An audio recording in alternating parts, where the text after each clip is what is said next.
Kuala Lumpur Jalan மஸ்ஜித் இந்தியாவில் மண் நகர்வில் விழுந்து மாயமான இந்தியாவைச் சேர்ந்த மாதுவை கண்டுபிடிக்கும் நடவடிக்கை இன்று 7வது நாளாக தொடர்ந்து வரும் நிலையில் இன்று அவ்விடத்திற்கு இந்திய தூதர் BN ரெட்டி நேரில் வந்து பார்வையிட்டார். காவல்துறை அதிகாரிகளிடம் நிலைமையை அவர் கேட்டறிந்தார். இந்நிலையில் பொதுமக்கள் நடமாட்டம் இல்லாததால் ஜலான் மஸ்ஜித் இந்தியாவில் உள்ள சில கடைகள் திறக்கப்பட்ட நிலையிலும் வெறிச்சோடி காணப்படுகிறது. இதனால் வியாபாரிகள் பெரும் கலக்கம் அடைந்துள்ளதாக நம்மிடையே சிலர் தெரிவித்தனர். இன்று காலை தலைநகரின் மஸ்ஜித் ஜாமே அருகில் உள்ள ஜலான் சூ செங் காய் கம்போங் அத்தாப் என்னும் பகுதியில் சாலையில் பிளவு ஏற்பட்டதாக செய்திகள் கசிந்த நிலையில் சம்பந்தப்பட்ட பகுதியின் சாலை தற்காலிகமாக மூடப்பட்டு பொதுமக்கள் நுழைவதற்கு அனுமதி மறுக்கப்பட்டுள்ளது. சாலையில் பிளவு ஏற்பட்டதாக நம்பப்படும் பகுதி தலைநகரின் மஸ்ஜித் ஜாமே LRT சாவடியின் பின்புறம் என்று அறியப்படுகிறது. இச்சம்பவம் குறித்து கோலாலம்பூர் நகராண்மை கழகமான DBKL சம்பந்தப்பட்ட பகுதியில் உள்ள சாலையில் பிளவு ஏற்பட்டது உண்மைதான் என்றும் அது பராமரிக்கப்பட்டு சீரமைக்கப்பட்டு விட்டதாகவும் தெரிவித்துள்ளது. பத்துகேவ்ஸ் பகுதியில் உள்ள நகைக்கடையில் நகை வாங்குவது போல நடித்து நகையை திருடிய உள்ளூர் மாது என நம்பப்படும் பெண்ணை தேடி வருவதாக கோம்பாக் மாவட்ட காவல்துறை தலைவர் உதவி ஆணையர் நூர் அரீஃபின் முகமது நாசிர் தெரிவித்துள்ளார். பெண் ஒருவர் நகையை திருடும்படியான CCTV காணொளி சமூக வலைதளங்களில் பரவியதை அடுத்து சம்பந்தப்பட்ட கடை உரிமையாளர் புகார் அளித்ததாகவும் நகையை திருடிய பெண் டொயோட்டா யாரிஸ் ரக காரில் தப்பியதாகவும் வாகனத்தின் பதிவு எண்ணை கொண்டு விசாரணை நடைபெற்று வருவதாகவும் அவர் கூறினார். தேவையற்ற அரசியல் விவாதங்களில் ஈடுபடுவதில் தமக்கு விருப்பம் இல்லை என்று முன்னாள் பிரதமர் இஸ்மாயில் சப்ரி யாக்கூப் தெரிவித்துள்ளார்.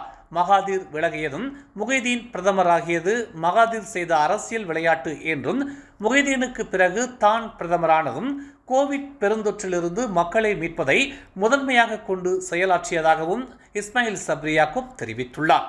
மீண்டும் முகைதீன் மகாதீர் என பழைய பிரதமர்களை குறிவைத்து தாம் அரசியல் நடத்தவில்லை என்றும் அவர் கூறினார்.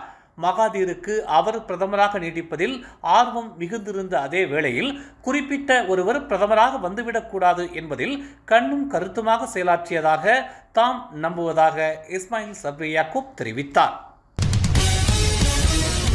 தலைநகர் புக்கிட் பின்தாங் பகுதியில் உள்ள வணிக தலங்களை சோதனையிட்ட கோலாலம்பூர் நகராண்மை கழகமான DBKL பிரபலமான 3 வணிக தலங்களை தற்காலிகமாக மூடியுள்ளது. வணிக விற்பனைக்கான பொருட்களுக்கு முறையான உரிமம் இல்லாதது, பணி உரிமம் இல்லாத வெளிநாட்டினரை பணிக்கு அமர்த்தியது, 10க்கும் மேற்பட்ட குற்றச்சாட்டுகள் அடிப்படையில் 3 வணிக தலங்களை தற்காலிகமாக மூடியது மட்டுமின்றி 5 உள்ளூர் ஆடவர்களையும் விசாரணைக்காக தடுத்து வைத்துள்ளதாக தெரிவிக்கப்பட்டுள்ளது. தேசிய தினத்தை முன்னிட்டு நடத்தப்படவிருந்த கலை நிகழ்ச்சி ரத்து செய்யப்படுவதாக கூட்டரசு பிரதேசம் தெரிவித்துள்ளது. மஸ்ஜித் இந்தியா பகுதியில் இந்திய சுற்றுப்பயணி நில அமிழ்வில் சிக்கி மீட்புப் பணிகள் நடைபெற்று வரும் நிலையில் தற்போது தலைநகரில் கலை நிகழ்ச்சி நடத்துவது நாகரிகமாக இருக்காது என்றும் பாதிக்கப்பட்ட குடும்பத்தினரின் உணர்வுக்கு மதிப்பளிக்கப்பட்டு கலை நிகழ்ச்சி ரத்து செய்யப்படுவதாகவும் தெரிவிக்கப்பட்டுள்ளது.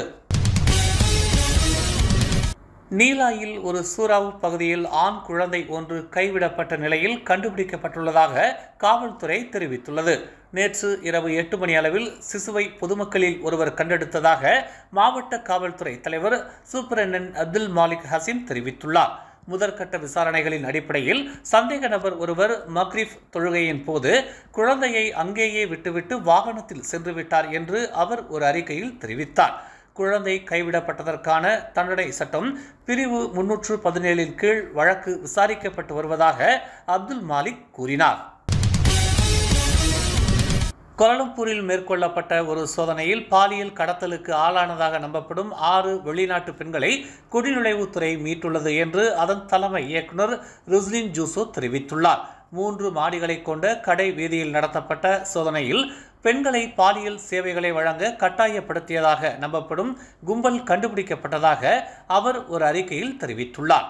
வியட்நாம் பெண்கள் 5, ஒரு தாய்லாந்து நாட்டவர் என மொத்தம் 6 பேர் மீட்கப்பட்டுள்ளனர். பெண்களை சட்டப்பூர்வமான வேலைகள் தருவதாக கூறி அவர்களை கவர்ந்திழுத்த குற்ற கும்பல் பாலியல் தொழிலாளிகளாக பயன்படுத்தி இருப்பதாக அவர் கூறினார். மேலும் செய்திகளை தெரிந்து கொள்ள தமிழ் மலர் நாளிதழை பாருங்கள்.